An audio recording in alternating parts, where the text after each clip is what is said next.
Hello नमस्कार दोस्तों, मैं हूं राजीव और आप देख रहे हैं झारखंड अपडेट। दोस्तों चलिए शुरू करते हैं आज के इस सेशन को। और आज के इस सेशन में हम देखते हैं फिर से झारखंड से रिलेटेड कुछ इम्पॉर्टेंट पर्सन्स के बारे में जो इन दिनों चर्चा में रहे हैं। तो आइए शुरू करते हैं इस सेशन को और शुरुआत करते हैं आज जस्टिस विनोद कुमार गुप्ता से। आपको बता दें कि जस्टिस विनोद कुमार गुप्ता को एक सदस्यीय जांच आयोग का अध्यक्ष बनाया गया है। आईएएस अधिकारी राजीव अरुण एक्का, जो कि मुख्यमंत्री के प्रधान सचिव थे, उनके खिलाफ एक सदस्यीय जांच आयोग गठित किया गया है और यह एक सदस्यीय जांच आयोग के गठन में विनोद कुमार गुप्ता को जांच का प्रभार दिया गया है। उन्हें कुल 6 महीने में रिपोर्ट सौंपनी है। आपको बता दें कि मुख्यमंत्री के प्रधान सचिव रहे अरुण एक्का पर आरोप है कि एक निजी दफ्तर में बैठकर उन्होंने सरकारी फाइलें निपटाई थी। इससे संबंधित भाजपा के बाबूलाल मरांडी ने एक वीडियो जारी किया था और उन्होंने आरोप लगाया था कि अरुण एक्का सरकारी फाइलें किसी के घर में बैठकर निपटा रहे हैं। इसके बाद राज्य सरकार ने मुख्यमंत्री के प्रधान सचिव के पद पर से राजीव अरुण एक्का को हटा दिया था और विनोद कुमार गुप्ता को एक सदस्यीय जांच आयोग का प्रभार दिया। आपको बता दें कि जस्टिस विनोद कुमार गुप्ता झारखंड के प्रथम मुख्य न्यायाधीश रहे हैं झारखंड हाई कोर्ट के। इसके अलावा आपको बता दें कि जस्टिस विनोद कुमार गुप्ता को झारखंड में खनिजों की अवैध ढुलाई में रेलवे अधिकारियों की भूमिका के जांच के लिए भी एसआईटी के तहत उन्हें एक सदस्यीय दल में का अध्यक्ष बनाया गया है। यानी खनिजों की अवैध ढुलाई के मामले में भी विनोद कुमार गुप्ता को जांच का प्रभार सौंपा गया है और यह एसआईटी का गठन किया गया है। उन्हें भी 6 महीने का समय दिया गया है सरकार को रिपोर्ट सौंपने के लिए। इसके अलावा कुछ दिनों पहले, जैसा कि आपको पता होगा, एक महिला थानेदार रूपा तिर्की का हत्याकांड मामले में जांच आयोग गठित किया गया था। उसके भी अध्यक्ष थे झारखंड के पूर्व मुख्य न्यायाधीश विनोद कुमार गुप्ता। आइए अब जानते हैं डॉक्टर सुनील कुमार सिंह क्यों चर्चा में रहे। हिस्ट्री ऑफ संथाल परगनास का लोकार्पण हाल ही में किया गया था। इसका लोकार्पण किया गया था झारखंड के राज्यपाल सीपी राधाकृष्णन द्वारा। और इस पुस्तक यानी हिस्ट्री ऑफ संथाल परगना के लेखक हैं डॉक्टर सुनील कुमार सिंह, जो कि एक रिटायर्ड आईएएस अधिकारी हैं। और अपनी इस पुस्तक के कारण ही डॉक्टर सुनील कुमार सिंह चर्चा में रहे थे। आपको बता दें कि इस पुस्तक में संथाल परगना के प्राचीन काल से लेकर स्वाधीनता आंदोलन के समय तक इतिहास का वर्णन किया गया है। 13 अध्यायों में इसे समाहित किया गया है और इस पुस्तक में अंग्रेजों के गजेटियर समेत कई दस्तावेज का उल्लेख किया गया है। इसके 2 अध्याय संथाल विद्रोह 1855 और 1857 के विद्रोह पर भी लिखी गई है। दामिनी को व्यवस्था के उद्भव और विकास पर पुस्तक में अलग से चर्चा की गई है। इसके अलावा डॉक्टर सुनील कुमार सिंह इस अवसर पर अपनी 2 अन्य पुस्तकें इनसाइड झारखंड और झारखंड एक संपूर्ण अध्ययन को भी प्रस्तुत किया है। चलिए अब जानते हैं सिल्विया बागे के संबंध में। आपको बता दें कि रांची विमेंस कॉलेज की वह संस्थापक रही हैं। कांग्रेस नेत्री व सह विधानसभा पार्षद भी वह रही है। 92 वर्ष की उम्र में उनका निधन हो गया। आपको बता दें कि सिल्विया बागे कांग्रेस पार्टी से संबंधित रही थी और एकीकृत बिहार में 1986 से 98 तक 2 बार विधान पार्षद रही, यानी एमएलसी रही थी। कांग्रेस के प्रख्यात नेता रहे और बिहार सरकार के पूर्व मंत्री लेट सुशील कुमार बागे की वह पत्नी थी। 1949 में रांची महिला विश्वविद्यालय की स्थापना और शिक्षा के क्षेत्र में उल्लेखनीय योगदान के लिए उन्हें जाना जाता है। यानी 1949 में रांची महिला महाविद्यालय की स्थापना में भी उन्होंने महत्वपूर्ण भूमिका निभाई थी। चलिए दोस्तों अब जानते हैं सर्वदमन और श्री लाल विजय नाथ इन दिनों क्यों चर्चा में है। आपको बता दें कि नक्सली समस्या पर एक फिल्म बनी लोहरदगा। इसके मुख्य किरदार के रूप में थे सर्वदमन। इसके अलावा इस फिल्म के स्क्रिप्ट राइटर और डायरेक्टर थे श्री लाल विजय नाथ। इस कारण से ये चर्चा में है। इस फिल्म के प्रोड्यूसर नेहा शांडिल्य थे। आपको बता दें कि लोहरदगा नामक यह फिल्म 10 मार्च 2023 को रिलीज़ की गई थी। नक्सलियों को समाज की मुख्य धारा से जोड़ने के लिए सरेंडर पर सरकारी नौकरी देने की योजना थीम पर लोहरदगा नामक फिल्म को बनाई गई है।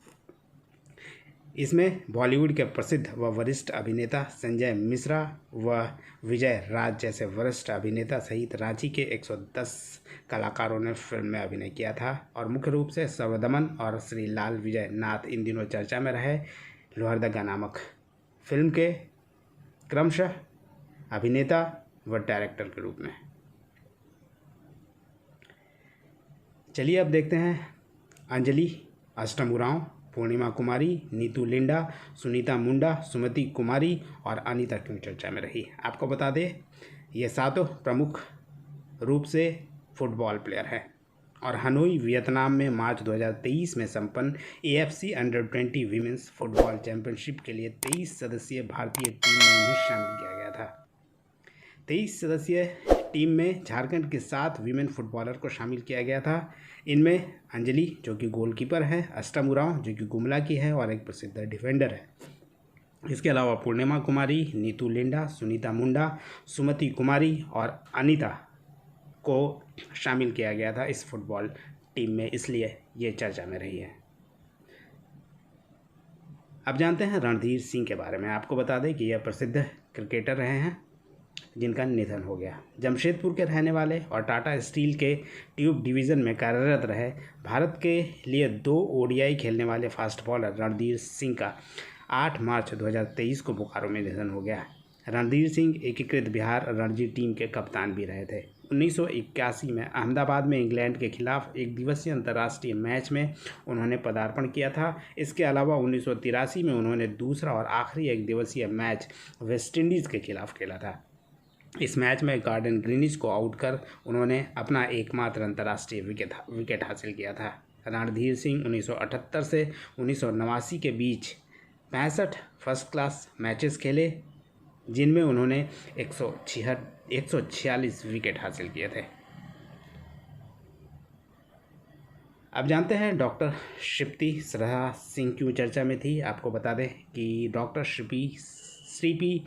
श्रीपति श्रद्धा सिंह ने गणतंत्र दिवस के मौके पर अफ्रीका के सबसे ऊंचे पर्वत माउंट किलिमंजारो में भारतीय राष्ट्रीय ध्वज तिरंगा फहराया।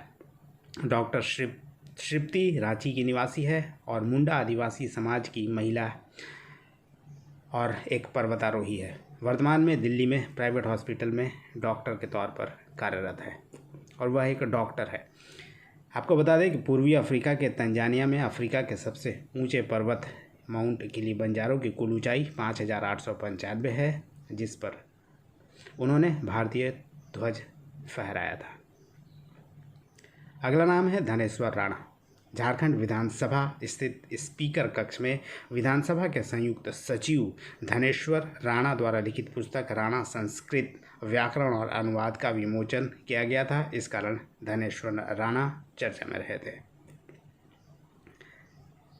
सुनीता चौधरी के बारे में आपको बता दें कि रामगढ़ विधानसभा उपचुनाव में आजसू के प्रत्याशी सुनीता चौधरी ने जीत दर्ज की है और विधायक बन गई है। आपको बता दें कि एनडीए की तरफ से आजसू की प्रत्याशी सुनीता चौधरी ने अपने निकटतम प्रतिद्वंदी कांग्रेस के बजरंग महतो को 22,000 मतों से हराया है। 27 फरवरी 2023 को वोट डाले गए थे और 2 फरवरी को मतगणना हुई थी। आपको बता दें कि सुनीता चौधरी आजसू के चंद्र प्रकाश चौधरी की पत्नी है और इस सीट पर आजसू के चंद्र प्रकाश चौधरी ही पहले जीतते रहे थे और वर्तमान में चंद्र प्रकाश चौधरी गिरिडीह से सांसद हैं।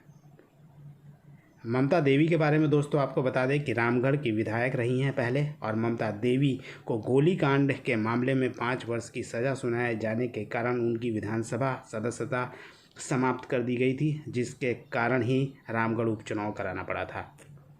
आपको ये भी बता दें कि 2019 के विधानसभा चुनाव में कांग्रेस की ममता देवी ने आजसू के सुनीता चौधरी को ही हराकर जीत हासिल की थी। ममता देवी की विधानसभा सदस्यता रद्द होने के कारण ही रामगढ़ में उपचुनाव कराया गया, जिसमें सुनीता चौधरी विजय रही। आइए आगे बढ़ते हैं और अब देखते हैं राहुल रंजन क्यों चर्चा में रहे। The political life of memory Birsa Munda in contemporary India के लेखक हैं राहुल रंजन और इसके पब्लिशर हैं कैम्ब्रिज यूनिवर्सिटी प्रेस। आपको बता दें कि राहुल रंजन एक ऑथर और एकेडमिक हैं जो वर्तमान में ओस्लो मेट्रोपॉलिटन यूनिवर्सिटी के डेवलपमेंट स्टडीज़ में पोस्ट डॉक्टरल रिसर्च फेलो के पद पर कार्यरत हैं। और राहुल रंजन अपने इसी पुस्तक the political life of memory Birsa Munda in contemporary India के लिए चर्चा में रहे। रूपा रानी तिर्की और लवली चौबे के बारे में आपको बता दें कि ये झारखंड के प्रसिद्ध लॉन बॉल खिलाड़ी हैं और 21 फरवरी से 23 फरवरी 2023 तक मलेशिया में आयोजित 14वें एशियन बॉल्स चैंपियनशिप में 2023 में भारत की विमेन 4 टीम में गोल्ड मेडल जीता था। इस टीम की रूपा रानी तिर्की और लवली चौबे हिस्सा थी।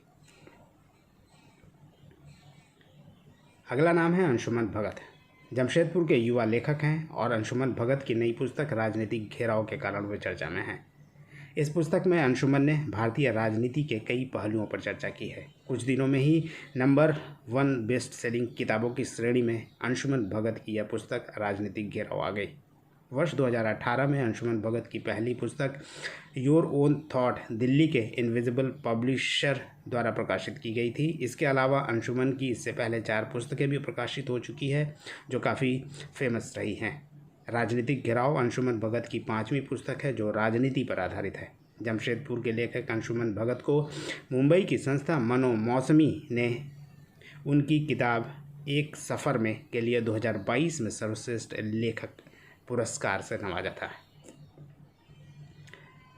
आइए दोस्तों अब देखते हैं आलोक कुमार चौधरी क्यों चर्चा में रहे। झारखंड के Alok Kumar Chaudhary G20 summit program के लिए एम्बेसडर के रूप में नियुक्त किए गए थे। आलोक कुमार चौधरी को भारत सरकार द्वारा विज्ञान को लोकप्रिय बनाने के क्षेत्र में सर्वोच्च युवा सम्मान से भी सम्मानित किया जा चुका है। आलोक कुमार चौधरी भारत के एक युवा और प्रभावी विज्ञान संचारक हैं जो विज्ञान प्रसार विभाग, विज्ञान और प्रौद्योगिकी विभाग, नीति आयोग, परमाणु ऊर्जा विभाग, युवा मामले और खेल विभाग आदि के समन्वयक में लंबे समय से विज्ञान लोकप्रिय बनाने के क्षेत्र में काम कर रहे हैं।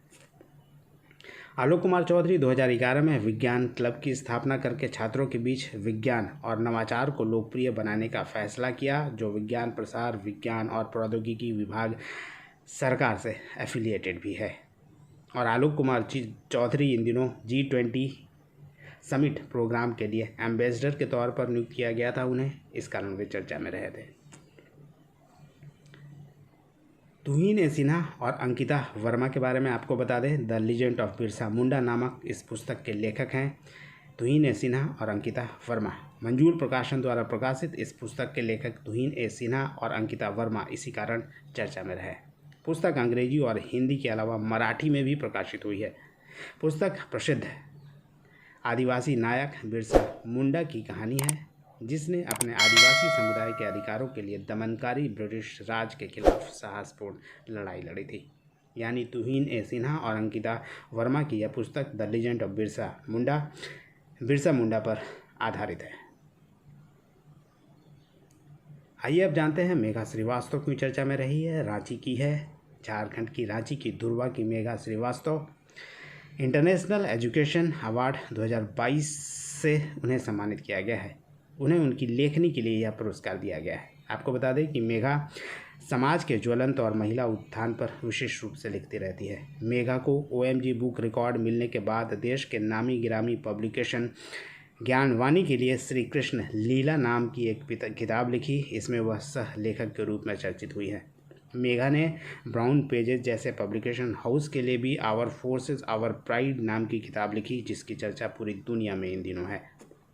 इस पुस्तक को लिखने के बाद ही उनका नाम इंटरनेशनल एजुकेशन अवार्ड में जोड़ा गया था। इसमें उनको बेस्ट फीमेल राइटर अवार्ड प्रदान किया गया। आइए अब जानते हैं महीप साहनी के बारे में। Mahip Sahni young world union Jesuit alumni के लिए 2 वर्षों के लिए नॉमिनेट किए गए हैं। वे सेंट जेवियर डोरंडा के छात्र रहे हैं। Young world union Jesuit alumni एक विश्व स्तरीय संगठन है जो विश्व के जेसुइट संस्थाओं से पढ़े युवाओं को सामाजिक कार्यों के प्रति उनकी सहभागिता सुनिश्चित कराता है। वे इंडोनेशिया में होने वाले युवा जेसुइट कॉन्फ्रेंस में भारत के प्रतिनिधित्व अब कर पाएंगे। महीप के पूर्व young world union Jesuit alumni doctor Abhay Kumar Minj की वह जगह लेंगे। विश्व भर में जेसुइट युवाओं के साथ अब महीप सामाजिक कार्यों के क्रियान्वयन में अपना सहयोग देंगे। आइए जानते हैं अब जगदीश बड़ाई क्यों चर्चा में रहे। झारखंड के सिमडेगा जिले के जलडेगा प्रखंड के ठेठ नागपुरी गायक जगदीश बड़ाई को 2020 का उस्ताद बिस्मिल्लाह खां युवा पुरस्कार से सम्मानित किया गया। जगदीश बड़ाई को ठेठ नागपुरी गीत के माध्यम से आदिवासी संस्कृति और परंपरा को दुनिया के सामने में रखने वाली कला के क्षेत्र में उल्लेखनीय कार्य हेतु पुरस्कृत किया गया है। जगदीश बड़ाई को 25,000 रुपये, एक अंगवस्त्र और एक पट्टिका देकर सम्मानित किया गया है। इसके अलावा आपको बता दें कि विनोद कुमार रसलीन को भी बिस्मिल्लाह खां युवा पुरस्कार से सम्मानित किया गया। विनोद कुमार रसलीन को उस्ताद बिस्मिल्लाह खां युवा पुरस्कार 2021 के लिए दिया गया है। मूल रूप से बोकारो के कसमार प्रखंड के सिंहपुर के निवासी जिनका मूल नाम विनोद कुमार महतो है लेकिन प्रचलित नाम विनोद कुमार रसलीन है, उस्ताद बिस्मिल्लाह खां युवा पुरस्कार 2021 से उन्हें सम्मानित किया गया है। आपको बता दें कि घोड़ा नृत्य शैली के लिए उन्हें उस्ताद बिस्मिल्लाह खां युवा पुरस्कार से सम्मानित किया गया। आपको ये बता दें कि खोरठांचल का घोड़ा लोक नृत्य शैली झारखंड में विलुप्त होने के कगार पर है और विनोद कुमार रसलीन इसे बचाने का प्रयास कर रहे हैं। विनोद कुमार रसलीन को भी 25,000 रुपये, एक अंगवस्त्र और पट्टिका देकर सम्मानित किया गया है। आइए अब जानते हैं अष्टम उरांव क्यों चर्चा में रही है। गुमला जिला प्रशासन ने अंडर 17 भारतीय महिला फुटबॉल टीम की कप्तान और गुमला की मशहूर फुटबॉल खिलाड़ी अष्टम उरांव को सावित्रीबाई फूले किशोरी समृद्धि योजना का ब्रांड एम्बेसडर बनाया है। किशोरी समृद्धि योजना के गुमला जिला में बेहतर प्रचार प्रसार एवं जागरूकता के लिए अष्टम उरांव को ब्रांड एम्बेसडर बनाया गया। गुमला जिले के बिशुनपुर प्रखंड की बनारी गोराटोली गांव की अष्टम Oraon FIFA under 17 world cup की गर्ल्स विमेंस टीम की कप्तान भी रही थी। नीलिमा केरकेट्टा के बारे में आपको बता दें कि सितंबर 2022 में आईएएस से सेवानिवृत्त अधिकारी नीलिमा केरकेट्टा को जेपीएससी यानी झारखंड पब्लिक सर्विस कमीशन का अध्यक्ष बनाया गया है। नीलिमा केरकेट्टा मूल रूप से गुमला जिले की रहने वाली है और डॉक्टर नीलिमा महाराष्ट्र कैडर की 1994 बैच की आईएएस अधिकारी थी जिन्हें अब जेपीएससी का अध्यक्ष बनाया गया है। आइए अब जानते हैं फ्लोरेंस बारला इन दिनों क्यों चर्चा में है। फ्लोरेंस बारला को रेलवे खेल कोटा से दक्षिण पूर्व मध्य रेलवे यानी साउथ ईस्ट सेंट्रल रेलवे के बिलासपुर में टीटीई के पद पर नियुक्त किया गया है। गुमला जिले के कामडारा प्रखंड के उग्रवादी प्रभावित इलाके रेडवा पंचायत के नवाडी गांव में फ्लोरेंस बारला राष्ट्रीय स्तर पर 20 से 22 मेडल व अंतर्राष्ट्रीय स्तर पर 2 मेडल जीत चुकी है। अंतर्राष्ट्रीय स्तर पर 400 मीटर की दौड़ में गोल्ड मेडल जीतने वाली फ्लोरेंस बारला की छोटी बहन भी एथलीट है और उनका नाम है आशा किरण बारला और वह भी राष्ट्रीय व अंतर्राष्ट्रीय स्तर पर गोल्ड मेडल जीत चुकी है। आपको बता दें कि Florence Barla Bhatia academy athletics की पहली ट्रेनी है जिन्हें स्पोर्ट्स कोटा में नौकरी मिली है। 4 बहनों में 2 बहनें इंटरनेशनल एथलीट हैं, फ्लोरेंस बारला और आशा किरण बारला, और दोनों ही बहनें अंतर्राष्ट्रीय एथलीट हैं। अब जानते हैं ब्रजेंद्र कुमार पटनायक के बारे में कि ये क्यों चर्चा में रहे। आपको बता दें कि ब्रजेंद्र कुमार पटनायक झारखंड के मशहूर छऊ डांसर हैं। ब्रजेंद्र पटनायक को छऊ नृत्य में विशेष योगदान के लिए 2019 का संगीत नाटक अकादमी अवार्ड से सम्मानित किया गया। 23 फरवरी 2023 को नई दिल्ली में आयोजित कार्यक्रम में राष्ट्रपति द्रौपदी मुर्मू ने संगीत नाटक अकादमी 2019 से उन्हें सम्मानित किया गया। आपको बता दें कि 2019 में ही इसकी घोषणा कर दी गई थी, परंतु उन दिनों कोविड के कारण सम्मान समारोह का आयोजन नहीं किया जा सका था, जिस कारण 2023 में ब्रजेंद्र कुमार पटनायक को संगीत नाटक एकेडमी अवार्ड 2019 से सम्मानित किया गया। ब्रजेंद्र कुमार पटनायक छऊ डांस में अंतर्राष्ट्रीय स्तर पर भारत और झारखंड का नाम रोशन कर चुके हैं। 1984 में पहली बार उन्होंने डेनमार्क में इस नृत्य का प्रदर्शन किया था। इसके बाद देश और देश के बाहर अंतर्राष्ट्रीय स्तर पर छऊ नृत्य का उन्होंने प्रदर्शन किया है। आइए अब जानते हैं अजय मलकानी, चेतन जोशी और दुर्गा जोशी क्यों चर्चा में हैं। रांची के अजय मलकानी को नाटक के क्षेत्र में, बोकारो के चेतन जोशी को बांसुरी वादन व जादूगोड़ा के दुर्गा प्रसाद को संगीत व नाटक के क्षेत्र में योगदान के लिए नई दिल्ली के विज्ञान भवन में 23 फरवरी 2023 को राष्ट्रपति द्रौपदी मुर्मू ने झारखंड के इन 3 कलाकारों को संगीत नाटक अकादमी पुरस्कार से सम्मानित किया। इस कारण अजय मलकानी, चेतन जोशी और दुर्गा प्रसाद चर्चा में हैं। डॉक्टर फिरदौस जबी के बारे में बता दें कि मौलाना आज़ाद कॉलेज के वो प्राध्यापक हैं, उर्दू विभाग के प्राध्यापक हैं और डॉक्टर फिरदौसी जबी द्वारा रचित पुस्तक शुहदाए झारखंड का लोकार्पण इन दिनों किया गया था, जिस कारण यह पुस्तक और डॉक्टर फिरदौसी दोनों चर्चा में हैं। इस पुस्तक में झारखंड के स्वतंत्रता सेनानियों की जीवनी को साधारण उर्दू भाषा में प्रस्तुत किया गया है। अंजलि उरांव के बारे में दोस्तों आपको बता दें कि रांची के खेलगांव स्थित JSSPS में एथलेटिक्स की ट्रेनिंग ले रही लोहरदगा की अंजलि उरांव की मौत हो गई थी। संदेहास्पद मौत हो गई थी। वह JSSP के में 2018-19 बैच की ट्रेनी थी और वह एथलेटिक्स की ट्रेनिंग ले रही थी। संजय कुमार मिश्रा के बारे में आपको बता दें कि जस्टिस मिश्रा झारखंड उच्च न्यायालय के 14वें मुख्य न्यायाधीश के रूप में नियुक्त किए गए हैं और झारखंड के राज्यपाल CP राधाकृष्णन ने 20 फरवरी 2023 को झारखंड उच्च न्यायालय के नवनियुक्त मुख्य न्यायाधीश संजय कुमार मिश्रा को पद और गोपनीयता की शपथ दिलाई। तायोचान और तोतोचान, आपको बता दें कि झारखंड की 2 बच्चियां हैं जो एक फिल्म इल्हाम के लिए चर्चा में है। झारखंड के 2 बच्चों की मुख्य भूमिकाओं वाली फिल्म इल्हाम का प्रीमियर 21वें ढाका इंटरनेशनल फिल्म फेस्टिवल में 14 से 22 जनवरी 2023 के बीच हुआ। इसके डायरेक्टर हैं ध्रुव हर्ष।